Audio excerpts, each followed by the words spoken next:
Hello, જય Shri Krishna friends. એક comment આવેલી હતી, એનો જવાબ માટે મેં આજે આ રેકોર્ડ કર્યો છે. ગવર્મેન્ટ ટીચરની જોબ માટે શું અફર્મેશન બોલવા અને 5 જ્ઞાનેન્દ્રિયનો ઉપયોગ કેવી રીતે કરવો તે મને જણાવશો, એવું એક કોમેન્ટ છે. કોમેન્ટ જેમણે કરી એમનો ખૂબ ખૂબ આભાર, કે એના દ્વારા બીજા લોકોને પણ જાણવા મળશે આ કોમેન્ટ દ્વારા કે આપણે એક્ઝેક્ટલી ગવર્મેન્ટ જોબ જોતી હોય, સ્પેસિફિક એક ટોપિક ઉપર કે ગવર્મેન્ટ જોબ જોઈએ છીએ તો આપણે શું કરવું જોઈએ. તો સૌથી પહેલાં તો તમારે જોવાનું છે, તમારા માઇન્ડ ઉપર કામ કરવાનું છે કે કેટલી નેગેટિવ બિલીફ્સ છે તમારી ગવર્મેન્ટ જોબ બાબતે. જેમ કે એક્ઝામ અઘરી હોય છે, એક્ઝામમાં મેરિટ બહુ ઊંચું જાય છે, પછી એટલી મહેનત નથી થતી, અથવા તો જગ્યા ખૂબ ઓછી હોય છે એટલે આપણો વારો ન આવે, અથવા તો પેલું આ બક્ષી પંચવાળા ને SC ST વાળાને વધારે, લેડીઝને વધારે સીટ હોય છે, આપણને સીટ નથી મળતી. આ બધી જે બિલીફ્સ છે એને પહેલાં શોધો તમારી અંદર, કે હું કેવું એટલું અથવા તો જગ્યાઓ નથી, હવે ગવર્મેન્ટ ટીચરની ભરતી ન થઈ શકે, જે કાંઈ પણ છે જેટલી, એ બધાને પહેલાં એકવાર તો શોધી લો, બધી જ તમારી નેગેટિવ બિલીફ્સ, બરાબર. હવે એ શોધો એટલે એ લખી નાખો તમે કે આટલી મારી આ બિલીફ્સ છે, નેગેટિવ માન્યતાઓ છે. પછી કાગળિયું વાળી અને ફાડીને નાખી દો, અથવા તો બાળી નાખો. અને હવે શું કરવાનું છે, તમારી અંદરથી નેગેટિવ બિલીફ્સ કાઢવા માટે તમારે પહેલાં એક અફર્મેશન 1 મહિનો કરવાનું છે. અને એ અફર્મેશન છે કે I am the god of my reality and everything is possible for me. હું જ મારી રિયાલિટીનો ભગવાન છું અને મારા માટે બધું જ શક્ય છે. આ પહેલું અફર્મેશન છે, જેને તમારે 1-1.5 મહિનો સુધી દરરોજ સવારમાં ઉઠી 15 મિનિટ બોલવાનું છે, આઉટ લાઉડ બોલવાનું છે. કોઈ ન સાંભળે પણ આપણે સાંભળીએ એ રીતનું બોલો તો વધારે સારું. પણ પહેલાં તો આપણે આપણું માઇન્ડ એ રીતે રીપ્રોગ્રામ કરવાનું છે. આ પહેલું સ્ટેપ છે, જેથી કરીને તમારા માઇન્ડમાં એક વસ્તુ બેસે કે બધું જ પોસિબલ છે, કોઈ પણ સર્કમસ્ટન્સીસ હોય બધું જ પોસિબલ છે. ત્યાર પછી તમારે એક મેડિટેશન ચાલુ કરવાનું છે. કોઈ બી મેડિટેશન કરો, તમે મ્યુઝિક મેડિટેશન કરો, તમે શ્વાસ ઉપર કરો, તમે ચક્ર મેડિટેશન કરો, પણ દરરોજ મેડિટેશન 15 મિનિટ કરો. વધારે ગમે તો વધારે સારું, નહીંતર 15 મિનિટ તો કરવાનું જ છે. મેડિટેશન એટલે માત્ર શ્વાસ ઉપર ધ્યાન આપવું, મ્યુઝિક ઉપર ધ્યાન આપવું. તમે કોઈ પણ મેડિટેશન ડાઉનલોડ કરી અને એના ઉપર ધ્યાન આપતા શીખો, એ મેડિટેશન. તમારા વિચારોને બંધ કરતા શીખો, એને કહેવાય મેડિટેશન. આ વસ્તુ કરવાની છે. પહેલાં એક અફર્મેશન કરવાનું છે, પછી મેડિટેશન કરવાનું છે.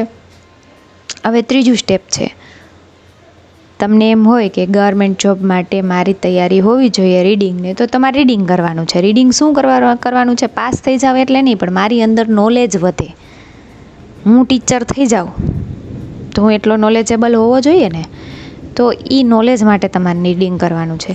પછી તો કે દરરોજ તમારે સવારે ને સાંજે 2 ટાઈમ વિઝ્યુઅલાઇઝ કરવાનું છે. એક કલ્પના કરવાની છે કે તમને ગવર્મેન્ટ ટીચરની જોબ મળી ગઈ, પછી તમે ભણાવો છો એક ક્લાસમાં, તમારી સામે બાળકો છે, કાં તો એવું કરો અને એમાં તમે ચોક, ડસ્ટર, બાળકોને જોવા તમે લખો એટલે તમારું સ્પર્શવાળી જે જ્ઞાનેન્દ્રિય છે એ આવે. સામે જોવો એટલે વાળી જે જોવાવાળી છે જ્ઞાનેન્દ્રિય, એનો ઉપયોગ થાય. બાળકોનો અવાજ સાંભળો ત્યારે તમે સાંભળો છો એ થાય. કોઈ સ્ટાફ જોડે તમે વાત કરતા હો તો આ રીતનો એક સીન બનાવવાનો છે ને, એમાં તમે ખૂબ ખુશ છો કે હું આ જોબમાં છું. એ સમયની તમારી જે ફિલિંગ છે ને એના ઉપર વધારે ધ્યાન દેવાનું છે. જો એ સીન ન ફાવે, કારણ કે બધાને અલગ અલગ સીનમાં મજા આવતી હોય, તો તમે એક એવો સીન કરો કે તમે તમારા ફ્રેન્ડ સર્કલ જોડે તમારી ફેવરેટ હોટલમાં છો, તમે પાર્ટી આપી છે કે તમને આ જોબ મળી છે એના માટેની, અને તમારા ફ્રેન્ડ તમને સેકન્ડ કરે છે, હાથ મિલાવીને કોંગ્રેચ્યુલેશન્સ કહે છે.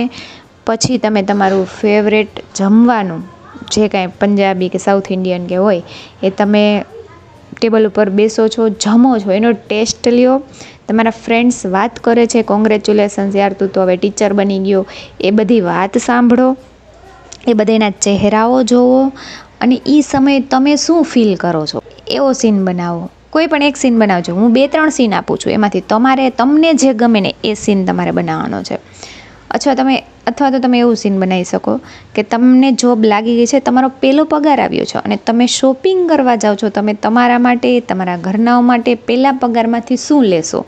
મમ્મી માટે, પપ્પા માટે, વાઈફ હોય તો વાઈફ માટે, બેન માટે, તમારા માટે એ પૈસા જે પહેલો પગાર આવ્યો છે 19-20 હજાર, એમાંથી તમે વાપરો છો, તો એ તમે શું લેશો? એ દુકાનમાં જાઓ, એ કપડાઓ, એ વસ્તુઓ જોવો, ફીલ કરો, દુકાનદાર જોડે વાતચીત કરો છો, એમાં તમે એને વાત સાંભળો, કપડાં જોવો. આ 5 સેન્સીસનો ઉપયોગ કર્યો કહેવાય. આમાંથી 2-3 સેન્સીસનો તમે ઉપયોગ કર્યો કહેવાય. આ સીન તમારે 3માંથી કોઈ પણ એક સીન તમે જોઈ શકો છો. કોઈ પણ એક સીનને તમારે દરરોજ સવારે અને દરરોજ સાંજે જોવાના છે. વેરી કંટ્રોલ રહેવાનું છે, ખૂબ જ માઇન્ડને કંટ્રોલ કરવાનું બને ત્યાં સુધી, અને એક સીન ઉપર ફોકસ કરવાનું છે. તમારે રાત્રે સૂવો એની પહેલાં 5 મિનિટ મેડિટેશન 10 મિનિટ કરો, અને પછી આ સીનને બેઠા પહેલાં તો જુઓ, પછી સૂઈ જાઓ અને સૂતા જુઓ. 4-5 વાર આપણા માઇન્ડમાં સીન ફરવો જોઈએ આખો, અને ફૂલફિલમેન્ટની એક ફિલિંગ આવી જોઈએ કે હા, મને જોબ મળી ગઈ છે, એમ વાવ, મને જોબ મળી ગઈ છે. તમે કેટલા ખુશ છો, બરાબર? આ વસ્તુ તમારે ખાસ મહત્ત્વની છે. ત્યાર પછી તમે એક એ વસ્તુ કરી શકો કે તમે તમારા જ અવાજમાં તમારા મોબાઈલમાં તમે રેકોર્ડ કરો કે હું ખૂબ જ ખુશ અને આભારી છું કે હું ગવર્મેન્ટ ટીચર બની ગયો. આ રેકોર્ડિંગ કરો વાક્યનું, આ અફર્મેશનનું, થોડીક 4-5 વખત, પછી એને લંબાવો, એમાં આછું મ્યુઝિક બેકગ્રાઉન્ડમાં મૂકો અને એને સેવ કરી લ્યો. કલાક એકનો બનાવી નાખો આવું રેકોર્ડિંગ. એને સેવ કરી અને દરરોજ રાત્રે સૂવા સમયે એને પ્લે કરવાનું છે. તમને નીંદર આવી જાય ત્યાં સુધી વાગ્યા રાખશે એની રીતે, બરાબર? એ રીતે તમારું સબકોન્શિયસ માઇન્ડ રીપ્રોગ્રામ થશે. આ રીતે તમે, અને દિવસમાં કેટલીય વખત એ વિચારમાં જાઓ. જેટલી વખત તમે વધારે વિચારમાં જશો કે હું ગવર્મેન્ટ ટીચર છું, હું આ રીતે જોબ કરતો હોઈશ, આવા બાળકો હશે, આવો મારો સ્ટાફ હશે, આવી વાતચીત થતી હશે મારી આજુબાજુમાં, ટૂંકમાં તમારા માઇન્ડમાં આખું વાતાવરણ ઊભું થઈ જવું જોઈએ. એ બધા સીન ઊભા થવા જોઈએ. દિવસમાં કેટલી વખત એની અંદર જમ્પ આઉટ થાવ, એ સીનમાં જાઓ તમે કેટલીય વખત. અને ડિસ્ટ્રેક્શન ઓછું રાખો. મતલબ જો બહારની બહુ માહિતી નહીં લેવાની કે ભાઈ હવે ગવર્મેન્ટ ટીચર માટે જગ્યાઓ નથી, આ નથી, તે નથી, એ ઓછું રાખો. પછી સોશિયલ મીડિયા ઉપર ઓછા રહ્યો. પછી યુટ્યુબને વારંવાર સ્ક્રોલ કરવાનું બંધ કરો. બીજું વધારાનું જોવાથી તમારી બર્નિંગ ડિઝાયર નહીં રહે. જો યાદ રાખજો, મેં આ અનુભવ કરેલો છે કે તમારી એક ડિઝાયર છે એને પૂરી કરવા તમે 15 દિવસ બરોબર મહેનત કરો છો, પછી યુટ્યુબમાં કંઈક નવું જોવા મળે, કંઈક નવું કરો છો. એટલે એના કરતાં તમે જે કાંઈ પણ ફ્રી ટાઈમ મળે એમાં એક્સરસાઇઝ કરો, યોગા કરો. આ બધી વસ્તુ તમારા માઇન્ડને કંટ્રોલ કરવામાં, એક જગ્યાએ કેન્દ્રિત કરવામાં, તમારા માઇન્ડના મસલ્સને સ્ટ્રોંગ બનાવવામાં મદદરૂપ થશે. એટલા માટે રીડિંગ કરો, આ બધું કરો. પણ 1 મહિનો તમે એવું રાખો કે હું યુટ્યુબે ઓછું જોઈશ, હું મારું અફર્મેશન, મારું મેડિટેશન, મારી વિઝ્યુઅલાઇઝેશન, આ બધેમાં પરફેક્ટ રહીશ, બરાબર? કમ્પ્લીટલી દરરોજ કરશો. આ બધું તમારે ખાસ ધ્યાન રાખવાનું છે. પછી વારંવાર રિઝલ્ટ શોધવાનું નથી. જ્યારે પણ વિચાર આવે ત્યારે એવો વિચાર રાખવાનો છે કે મેં મારું કામ કર્યું છે. એટલે કે તમે તમારું કામ શું કર્યું? તો કે વિઝ્યુઅલાઇઝેશન કરવાનું, મેડિટેશન કરવાનું, અફર્મ કરવાનું, આ બધું કામ તમે તમારું કર્યું છે. એટલે આ વસ્તુ આવવાની જ છે, નક્કી જ છે. એના માટે કોઈ શંકા, કોઈ ડાઉટ હોય જ નહીં. આઈ એમ ધ ક્રિએટર, હું જ ક્રિએટર છું, અને હું જે ધારું એ કરી શકું છું, અને તમે કરી જ શકો છો. હું બસ થોડાક સમયમાં એક સક્સેસ સ્ટોરી, બહુ જોરદાર, એક તો સક્સેસ સ્ટોરી છે જ કે બીજા વ્યક્તિ માટે મેં સરસ મજાનું મેનિફેસ્ટ કર્યું છે. એમની પ્રોબ્લેમને આમ અઘરી પ્રોબ્લેમ હતી, ખૂબ સરસ રીતે સોલ્વ થઈ ગઈ છે, ઇઝીલી, એકદમ ઇઝીલી. અને મેં એમાં 3-4 વાર જ ખાલી ઇમેજાઇન કર્યું હતું, મતલબ વિઝ્યુલાઇઝ કર્યું. બાકી હર વખત ભગવાનનો આભાર માન્યો કે વાહ તમે આ મારું કામ કર્યું. જ્યારે પણ મને એ વસ્તુ યાદ આવતી હતી ત્યારે હું એમ કહેતી કે તમે આ કામ કરી દીધું, તમે આ કામ કરી દીધું, તમારો ખૂબ ખૂબ આભાર.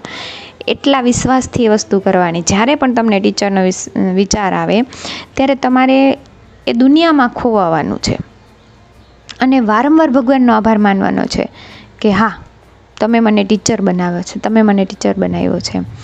આ રીતે તમારે તમારા દિવસો પસાર કરવાના છે. રાત્રે ખાસ એ એઝમ્પશનમાં સૂવો, એ ધારણામાં સૂવો કે તમે એક ટીચર છો, તમે એક ગવર્મેન્ટ ટીચર છો. આ ધારણામાં દરરોજ સૂવાનું છે. દરરોજ રાત્રે એક જ વસ્તુ, એક જ વિચારવાનું છે કે હું ગવર્મેન્ટ ટીચર છું. એના માટે જે સીન તમારે જોવો એ જોવો, પણ એ જ ધારણામાં તમારે સૂવાનું છે. ત્યાં સુધી તમારે સૂઈ જવાનું નથી જ્યાં સુધી તમે એ ધારણામાં આવી ન જાઓ, એ વાતાવરણ તમારા મનમાં ઊભું ન થઈ જાય, એ સીન તમારા મનમાં દેખાવા ન લાગે, ત્યાં સુધી ઊંઘ આવવી ન જોઈએ. ત્યાં સુધી તમે મેડિટેટિવ સ્ટેટમાં બેસો. પહેલાં બેઠા એ સીનને ઊભા કરો તમારા માઇન્ડમાં અને પછી સૂવો, જેથી કરીને કદાચ અધૂરો રહે તોય તમે 2-3 વાર રિપીટ કર્યો છે. અને આ અફર્મેશન તમારા માઇન્ડને રીપ્રોગ્રામ કરવા માટે વગાડો અને ડિસ્ટ્રેક્શનથી દૂર રહ્યો. અને એક અફર્મેશન વારંવાર દોહરાવો, વારંવાર બોલો કે I am the god of my reality and everything is possible for me. મારા માટે બધું જ શક્ય છે. મારો અનુભવ એવો છે, જો હું ગવર્મેન્ટ ટીચર જ્યારે બની, હું 2 વખત બનેલી છું ગવર્મેન્ટ ટીચર, 1 વખત નહીં, મને 2 વખત જોબ મળેલી છે. ત્યારે હું આ કશું જ ન જાણતી, પણ મને એક ઇમેજિનેશનનો એવો શોખ હતો. અને બીજું કે હું એવી નોલેજેબલ પર્સન નહોતી કે બહારની નોલેજ હોય. મેં જ્યારે BEd કરી લીધું પછી મને એમ થતું કે આપણે તો BEd કરી લીધું એટલે ટીચરની જોબ મળી જ જાય.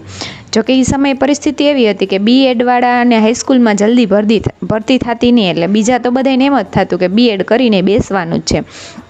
પણ હું એક હાઈસ્કૂલમાં 2-3 મહિના સર્વિસ આપવા ગઈ હતી ઇંગ્લિશ ટીચર તરીકે. ત્યાં ઇંગ્લિશના ટીચર હતા નહીં, ગામડાના બાળકો હતા, ગામડામાં હાઈસ્કૂલ હતી. તો ત્યાંના આચાર્યએ મને કીધું હતું કે તમે થોડોક ટાઈમ બાળકોને ઇંગ્લિશ કરાવો તો એને 10માં પાસ થવું ઇઝી પડે. એટલે એ એટીટ્યૂડ તો મારી અંદર આવી ગયું હતું ઓલરેડી 2-3 મહિના કરીને. એટલે એના સપનાઓ મેં બહુ જોયા એમ. એ મને ક્યારેય ન લાગતું કે અચ્છા આમાં ભરતી ન થાય ને આપણો વારો ન આવે ને. આ તો એ સમયમાં 2010માં પહેલી વખત ત્યારે બરોબર નિયમ નીકળો કે 6 થી 8માં ઇંગ્લિશવાળાની ભરતી કરવાની. અને મેં જે સપના જોયા એ પ્રમાણે મારી ભરતી થઈ.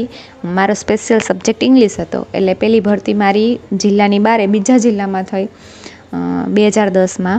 પછી 2011માં ટાટ આવી એક્ઝામ, અને એ મેં એક્ઝામ દીધી. એક્ઝામમાં મારો એટીટ્યૂડ એવો હતો પહેલેથી કે મને પહેલાં એ ખબર જ ન પડતી કે અઘરું હોય એમ, પરીક્ષાઓ પાસ કરવી અઘરી હોય એવું મને લાગતું જ નહીં ક્યારે. કારણ કે મેં કોઈ દિવસ એવી ઇન્ફોર્મેશન જ કોઈ પાસેથી લીધી નહોતી.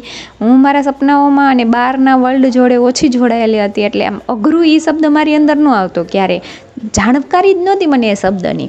તો મને એમ થતું કે એમાં શું હોય, અહીંયા પરીક્ષા દેવી એમાં શું હોય, આપણે તો ઘણી પરીક્ષાઓ દીધી.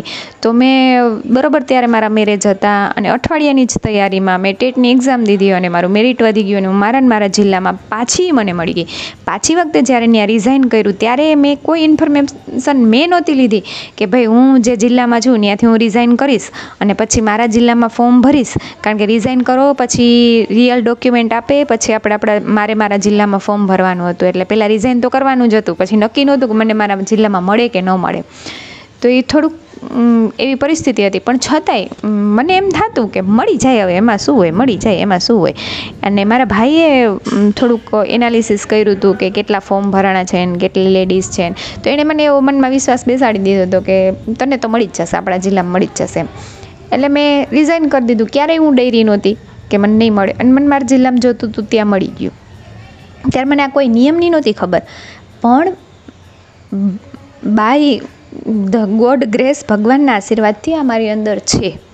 અને બહારની દુનિયામાં ઓછી રહેલી છું, બહારે ઓછી નીકળેલી છું, એટલે જે અડચણો છે આવે છે, જે પ્રશ્નો આવે છે એ મારી અંદર નથી આવતા. અને હવે તો મને ખબર પડી ગઈ કે આવી વસ્તુ ઉપર ધ્યાન જ નહીં દેવાનું. આપણે જોતું હોય એમાં જે અડચણ ઊભી કરે છે એવા પ્રશ્નો ઉપર ધ્યાન દેવાનું નહીં ક્યારે. એટલે હું એવી ઇન્ફોર્મેશન લઉં જ નહીં ક્યારે. પહેલાં ખબર નહોતી, પણ પહેલાં એવું કોઈ ઇન્ફોર્મેશન દેવાવાળું પણ નહોતું, એટલે એ રીતે. અને પછી જ્યારે એ તો મને મળી ગઈ, પછી જ્યારે મારી બદલી કરવાની હતી, અહીંયા બદલી એ થઈ ગઈ પતિ પત્ની કેસમાં. અને પછી જ્યારે હું ઓવર સેટઅપમાં આવી, સાંભળજો, ઓવર સેટઅપમાં 23 થી 24 જણા હતા, જેમાં મારો 23મો કે 24મો વારો હતો. અને એમાંથી પહેલાં 7માં, અને એમાંથી મારે જોતી હતી એ જગ્યા મળી, જે કોઈ રીતે પોસિબલ જ નહોતું. એવી કોઈ પોસિબિલિટી નહોતી કે એ થઈ શકે. પણ મારી ઇમેજિનેશનમાં મેં જે ઇમેજાઇન કર્યું હતું, મતલબ મેં જે કલ્પના કરી હતી, જે સ્કૂલની, જે રોડની, એ મેં 7-8 દિવસ કન્ટિન્યુ દરરોજ દિવસમાં કેટલીય વાર, કારણ કે આરામમાં હતી ત્યારે હું કેટલીય વાર કરી હતી, કેટલીય વાર રાતે સૂતા સમયે એ વસ્તુને મેં. અને ત્યારે બહુ મને ફોન આવતા બહારથી કે ભાઈ બહુ અઘરું છે, નહીં મળે તમને, પાછું જોતું હતું ત્યાં નહીં મળે. પણ મેં એના ઉપર ફોકસ નહોતું કર્યું. મને એક વિઝ્યુઅલાઇઝ કરવું ખૂબ ગમતું. ત્યારે મને આ થોડી ખબર હતી, કારણ કે ત્યારે મેં ધ સિક્રેટ બુક વાંચેલી, ધ સિક્રેટ મૂવી જોયેલું, એટલે ત્યારે થોડીક ખબર હતી કે કેમ થાય એમ, આપણી ઇમેજિનેશનમાં થાય એમ. તો મેં એ કન્ટિન્યુ રાખ્યું. તો જેમ નેવિલ કહે છે કે જો તમને તમારી ઇમેજિનેશનમાં ફેથ છે, વિશ્વાસ છે, અને તમે એને દરરોજ વારંવાર જોવો છો, પરસિસ્ટ કરો છો, તો તમારે કાંઈ નહીં કરવું પડે. તમારે એક આંગળી ઉઠાવવી નહીં પડે. જો તમારે એમાં 100 માણસોની જરૂર હશે ને તો 100 માણસો હાજર થશે, અને 100 માણસને તમારે આડેથી હટવાની જરૂર હશે ને તો હટી જશે. અને મારી આડેથી 23 જણા હટ્યા છે, અને મારો વારો આવ્યો છે. અને મેં એના માટે કશું જ નથી કર્યું. રેગ્યુલર રૂલ્સમાં હાલીને જ મારી બદલી થઈ છે ઓવર સેટઅપમાં, બરાબર. એમાં કોઈ ફેરફાર થયો નથી, કે ક્યાંય કોઈના છેડા અડાડ્યા નથી, કોઈ વસ્તુ, કોઈ મહેનત જ નથી કરી. ટૂંકમાં સૂતા જ બધું મેનિફેસ્ટ કર્યું છે. આટલું ઇઝી છે. મેનિફેસ્ટ કરવું ખૂબ જ ઇઝી છે, કોઈ પણ વસ્તુ મેળવવી ખૂબ જ ઇઝી છે. પણ આપણે અંદરથી એની વિરોધના એટલા બધા પગલાઓ જોઈએ છીએ, એટલી બધી વસ્તુઓ જોઈએ છીએ, એના ઉપર આપણું ધ્યાન દઈએ છીએ, એટલા માટે આપણે એ અડચણો આવે છે. જો અડચણ ઉપર ધ્યાન ન દો, એક જ વસ્તુ રાખો કે હું જે ધારું, મારે જે જોઈએ એ મને મળે છે, હું જે વિઝ્યુઅલાઇઝ કરું એ મને મળે છે, કારણ કે હું જ ક્રિએટર છું, હું જ બધું ક્રિએટ કરું છું. આ વસ્તુ જ સમજવાની છે. તમારું માઇન્ડસેટ આમાં જ કરવાનું છે ચેન્જ. બાકી કોઈ ટેકનિક ના અફર્મેશન કામ આવે, ના વિઝ્યુઅલાઇઝેશન કામ આવે, જ્યાં સુધી તમે તમારી અંદરનો એ પાવર સમજી ના લ્યો ને ત્યાં સુધી અફર્મેશન એ નહીં કામ આવે. ગમે એટલા અફર્મેશન કરશો, પણ તમારી અંદર એ વાતનો વિશ્વાસ નહીં હોય, અને તમને એક એ વિઝ્યુઅલાઇઝ કરતા નહીં આવડે રાઈટ વસ્તુ, એન્ડ વિઝ્યુઅલાઇઝ કરવાનો છે, એ મહત્ત્વનું છે. કલ્પના તમારે એન્ડ ગોલ હોવો જોઈએ, અને પછીના જે વિચારો દિવસમાં આવે બધા એન્ડ ગોલ પછીના. જેમ કે મારું ખુદનું ઉદાહરણ દઉં કે હું ઓવર સેટઅપમાંથી જે જગ્યાએ જાણ હતી, તો મારો એન્ડ એ હતો કે મને એ જગ્યાએ જોબ મળી ગઈ. તો એ જગ્યાએ જોબ મળી તો હું દરરોજ એવી કલ્પના કરતી કે હું ગાડી લઈ અને ઓલરેડી ત્યાં મારું ટિફિન લઈને જાઉં છું, આ ટાઈમે તૈયાર થઈને નીકળું છું, ત્યાં જાઉં છું, આ રીતે બાળકોને ભણાવું છું. આ મારું એન્ડ ગોલ પછીની વિચારસરણી હતી. જોબ મળી ગઈ એ એન્ડ ગોલ, એના પછીની શું વિચારસરણી છે, એના પછી તમે શું કરશો એ મહત્ત્વનું છે.